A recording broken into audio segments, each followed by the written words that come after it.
Sallallahu ala Muhammad, sallallahu alaihi wasallam, sallallahu ala Muhammad, sallallahu alaihi wasallam. Orang yang bersolawat dapat rahmat dari Allah. Orang yang bersolawat kelak tempatnya paling dekat dengan Rasulullah nanti di hari kiamat. Orang yang banyak bersolawat akan mendapatkan syafaat daripada Rasulullah sallallahu alaihi wasallam. Orang yang memperbanyak solawat, hajat-hajatnya dikabulkan. Kalau kesusahan diberikan jalan keluar sama Allah. Berkatnya solawat. Berkatnya solawat itu macam-macam. Yuqdhal hawaij, dia punya hajat yang banyak. Kalau dia perbanyak solawat kepada Rasulullah, hajat-hajatnya dikabulkan oleh Allah subhanahu wa ta'ala. Sehingga dalam hadisnya banyak Nabi mengucap aktsiru, perbanyaklah solawat. Yang paling dekat dengan kau kelak di hari kiamat adalah yang paling banyak bersolawat saat di dunia. Para ulama menjelaskan al-iktsar, memperbanyak solawat itu paling sedikit dari kategori perbanyaklah solawat. Minimal kau baca 300 kali solawat dalam sehari semalam, jangan kurang, supaya bisa masuk dalam kategori orang yang memperbanyak solawat kepada Rasulullah sallallahu alaihi wasallam. Apalagi di zaman-zaman seperti ini kita sudah harus lebih banyak bersolawat, dan solawat itu zikir. Al-Imam Abdullah bin Abi Haddad mengatakan Allah itu tahu manusia itu gampang bosenan. Makanya Allah subhanahu wa ta'ala memberikan ketaatan itu macam-macam bentuknya. Zikir pun macam-macam. Ada astaghfirullah, ada kalimat tauhid la ilaha illallah, ada tasbih, ada tahmid, ada solawat. Karena manusia itu punya tabiah bosen, malal. Kalau zikir itu cuma satu, ditakutkannya nanti sumpek, bosen. Kalau bosan akhirnya dia nggak memperbanyak. Tapi ketika ada banyak macam ketaatan, engkau bisa taat dengan sholat, engkau bisa taat dengan berzikir, engkau bisa taat dengan Allah subhanahu wa ta'ala dengan bersedekah. Macam-macam taat, macam-macam zikir ini menjadikan supaya kita tidak putus untuk ingat kepada Allah subhanahu wa ta'ala. Jangan sampai bosan. Pada dasarnya manusia itu cepat bosan, tapi bukan berarti terus saya bosan dengan istighfar, saya tak ganti ini. Jangan gantinya kita karena bosan, tapi diselang-seling supaya kebosanan tadi tidak timbul. Nah, salah satu yang harus kita perbanyak nanti di bulan Rabiul Awal, bahkan di hari-hari lainnya kalau bisa, yaitu sholawat kepada Rasulullah sallallahu alaihi wasallam. Khususnya di zaman fitnah seperti ini, kita butuh banyak sholawat supaya dapat rahmat dari Allah subhanahu wa ta'ala, supaya kita diberi keselamatan oleh Allah subhanahu wa ta'ala. Dan manfaatnya sholawat banyak sekali. Sehingga diceritakan dulu ada satu orang punya utang 500 dinar. Dia punya utang banyak sama orang, kemudian datang waktunya semua pada nagih, maka dia kebingungan, nggak punya uang. Akhirnya dia pergi ke salah seorang saudagar, dia pinjam uang 500 dinar. Diberikan sama saudagar tadi. Sebelum diberikan ditanya, kapan mau kau kembalikan uang ini? Maka dia berkata, insya Allah di tanggal sekian saya kembalikan. Uang itu diambil, dia bayarkan hutangnya satu persatu. Selesai dibayarkan tidak tersisa uangnya. Gak ada sisa modal untuk dia putarkan supaya bisa membayar hutangnya yang 500 dinar ini. Karena apa? Memang dia pinjam sesuai dengan kadar hutangnya. Sampai ketika datang waktu jatuh tempo, yang punya uang datang ke rumahnya nagih, mana uang 500 dinar yang kau pinjam? Kau janji hari ini akan melunasinya. Maka dia bilang, demi Allah, sepeser pun saya nggak punya.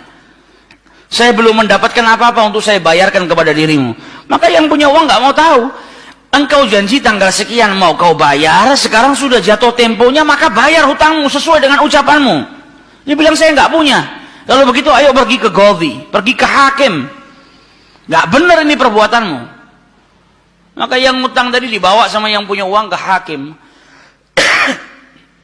Diceritakan perkaranya, ditanya sama hakim, kenapa tidak kau bayar hutangmu? Bukankah engkau berjanji hari ini akan melunasinya? Dia bilang, iya saya berjanji, tapi saya nggak punya uang. Saya bukan pengkhianat, bukan orang yang mau berdusta. Kalau berdusta saya akan bilang saya nggak punya uang. Nggak ada perjanjian di sini, nggak ada bukti. Tapi saya ngaku kalau saya punya utang dan hari ini saya nggak punya uang untuk saya bayarkan.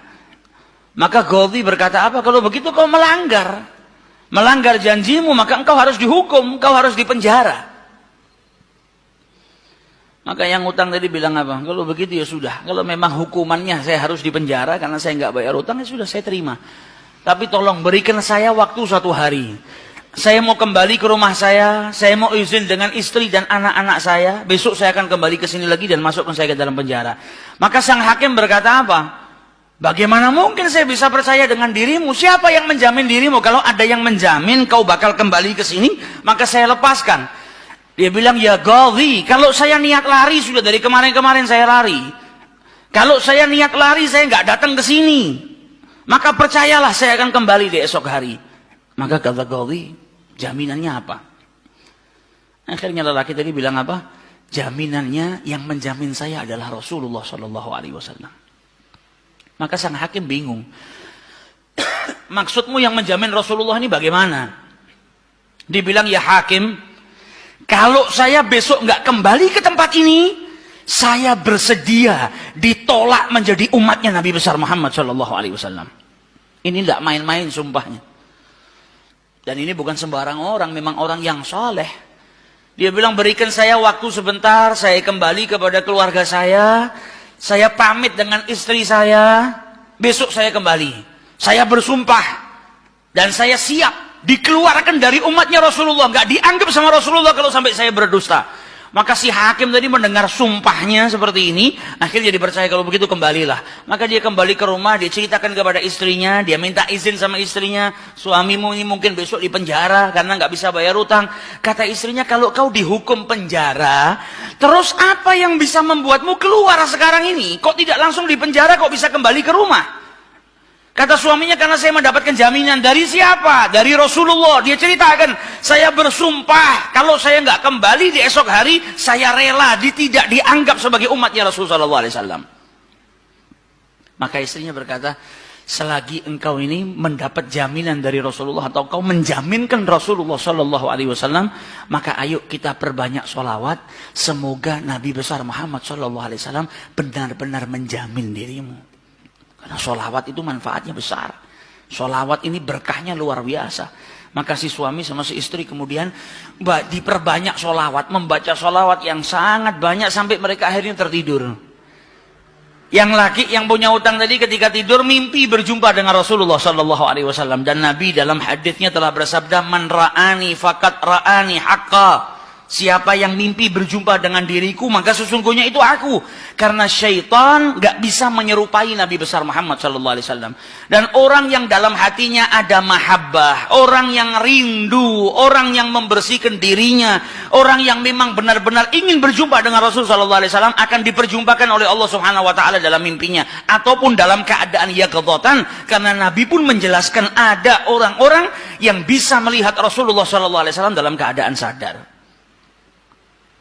Sebagaimana dulu diriwayatkan ada seorang santri kepingin ketemu sama Rasulullah, pingin mimpi. Tanya sama gurunya, sama kiainya, ajarkan kepadaku caranya mimpi ketemu Rasulullah itu bagaimana? Kata kiainya, apa? Gampang. Nanti malam kau makan ikan asin yang banyak, setelah makan jangan minum, kau tidur. Maka dia bingung, apa hubungannya ikan asin dengan mimpi ketemu Rasulullah? Praktekkan. Ini kiai mau mendidik santrinya yang betul-betul kepingin berjumpa dengan Rasulullah, pingin mimpi dengan Rasul SAW. Maka malam hari datang, dia makan ikan 1 piring, setelah itu nggak minum, tidur. Bangun tidur, dia pergi ke gurunya, marah, mana saya nggak ngimpi ketemu Rasulullah. Kata gurunya, apa yang kau impikan? Kau mimpi ngelihat apa? Kata santri tadi, saya mimpi ngelihat laut, ngelihat sungai, ngelihat hujan, ngelihat air terjun. Kata gurunya, karena sebelum tidur yang kau rindukan adalah air. Kau makan ikan asin sehingga kau kehausan. Yang kau rindukan dan kau dambakan air. Maka apa yang kau rindukan dan apa yang kau dambakan datang dalam mimpi. Coba setiap kali kau tidur kau rindu dengan Rasulullah. Coba setiap kali kau tidur kau ingin sekali dan minta sama Allah Subhanahu Wa Taala akan diperjumpakan dengan Rasul Sallallahu Alaihi Wasallam. Maka kau akan diperjumpakan dengan Nabi besar Muhammad Sallallahu Alaihi Wasallam. Nah, ini yang diajarkan sama para ulama. Ini yang punya utang dari mimpi ketemu Rasulullah Sallallahu Alaihi Wasallam. Dalam mimpinya apa kata Rasulullah? Kau jangan takut, jangan gelisah. Orang yang mahabbah. Baca sholawatnya bukan sekedar baca, tapi baca dari lubuk hatinya, baca dengan penuh kecintaan. Mimpi berjumpa dengan Rasulullah dan berkahnya sholawat tadi bisa menyelamatkan orang, hajat-hajatnya bisa dikabulkan, dapat pertolongan dari Allah Subhanahu wa taala. Maka dalam mimpinya Rasulullah bilang apa? Besok pagi kau pergi, idhab ilal wali, pergi ke gubernur di tempatmu itu, bilang sama gubernur tadi, Rasulullah mengucapkan salam kepadamu. Dan sampaikan kepada si gubernur, kalau setiap hari dia bersolawat kepada Rasulullah sebanyak 1000 kali, itu solawatnya sampai kepada Nabi Muhammad. Dan sampaikan kepada si gubernur, tadi malam dia itu kebingungan, baca solawat sudah 1000 atau belum. Ada salah dalam menghitung, sehingga dia itu gelisah, saya sudah 1000 atau belum.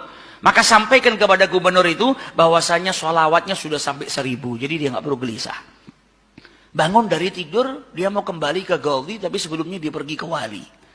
Pergi ke gubernur tadi. Sampai di rumahnya gubernur, dia sampaikan, wahai wali, wahai gubernur, Rasulullah menitipkan salam kepadamu. Kaget dia. Orang yang selama ini dia solawati, gubernur ini gubernur yang cinta kepada Rasul sallallahu alaihi wasallam, tiba-tiba ada orang yang datang bawakan salam dari Rasul sallallahu alaihi wasallam. Nabi Muhammad berkata kepadamu, wahai gubernur, solawatmu yang kau baca 1000 kali setiap hari sampai kepada Rasulullah. Dan tadi malam ketika engkau kebingungan solawatmu itu sudah 1000 atau belum, ternyata sudah 1000. Nabi ngabarkan kau jangan takut, jangan gelisah, karena solawatmu seperti biasa, istiqomah kau baca, jumlahnya sudah 1000. Dan Nabi Muhammad minta engkau bantu diri saya untuk melunasi hutang. Maka saking gembiranya dapat salam dari Rasulullah, dapat kabar kalau solawatnya yang selama ini dia baca sampai kepada Rasul sallallahu alaihi wasallam. Ditanya utangmu berapa? 500 dinar. Diambilkan 500 dinar dari Baitul Mal. Setelah itu diambilkan lagi 2.500 dinar dari uang pribadinya.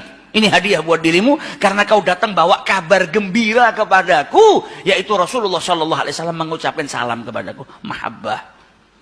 Kita belum tentu, kalau mungkin andai ada orang yang mimpi berjumpa dengan Rasulullah, kemudian Nabi mengucapkan salam kepada kita, belum tentu kita bahagia sampai bisa mengeluarkan harta seperti itu. Tapi orang-orang yang mahabbah, kecintaannya sama Rasulullah luar biasa. Maka dia pulang dari rumahnya si gubernur tadi bawa uang 3.000 dinar. Utangnya cuma 500 dinar. Berkat sholawat dia bisa melunasi hutangnya. Maka dia pergi ke rumah qadhi. Sebagaimana janjinya dia akan kembali. Dia ketuk pintu rumah qadhi. Maka qadhi tadi ketika buka pintunya langsung memeluk orang tersebut. Nangis yang luar biasa.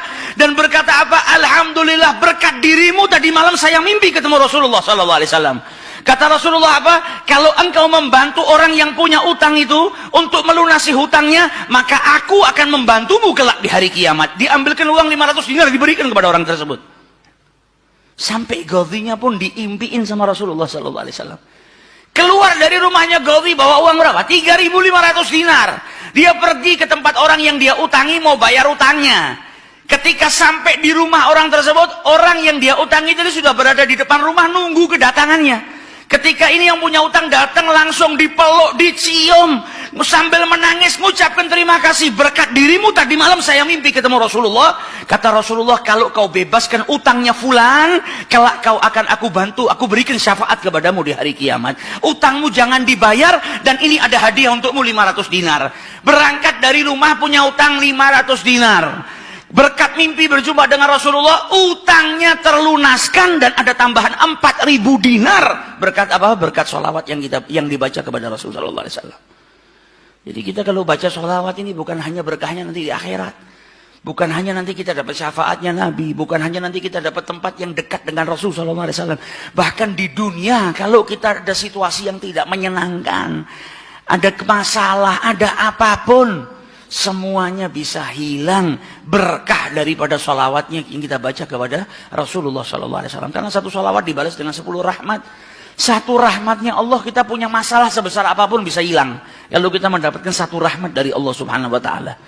Sedangkan orang yang bersalawat kepada Rasulullah SAW, maka dia mendapatkan 10 rahmat daripada Allah Subhanahu wa taala. Maka dari itu datang bulan Rabiul Awal, ayo kita perbanyak sholawat kepada Rasulullah SAW. Kita niatkan supaya berkahnya itu bukan hanya buat diri kita, tapi buat seluruh umat Islam. Khususnya saudara-saudara kita yang saat ini di negara kita dipecah belah. Setiap hari kita dengar isu, dengar sesuatu yang semakin menjadikan umat Islam itu terpecah belah. Kita minta sama Allah melalui solawat kepada Rasulullah SAW agar berkahnya solawat, berkahnya Rabiul Awal ini umat Islam dipersatukan oleh Allah Subhanahu Wa Taala, tidak terpecah belah, menjadi umat yang kuat. Negara kita yang kemarin-kemarin sedang dilanda musibah, insya Allah berkat solawat gak ada lagi musibah. Negara kita dijaga sama Allah Subhanahu Wa Taala, dijadikan baldatun thayyibatun wa rabbun ghafur berkat solawat kepada Rasul sallallahu alaihi wasallam.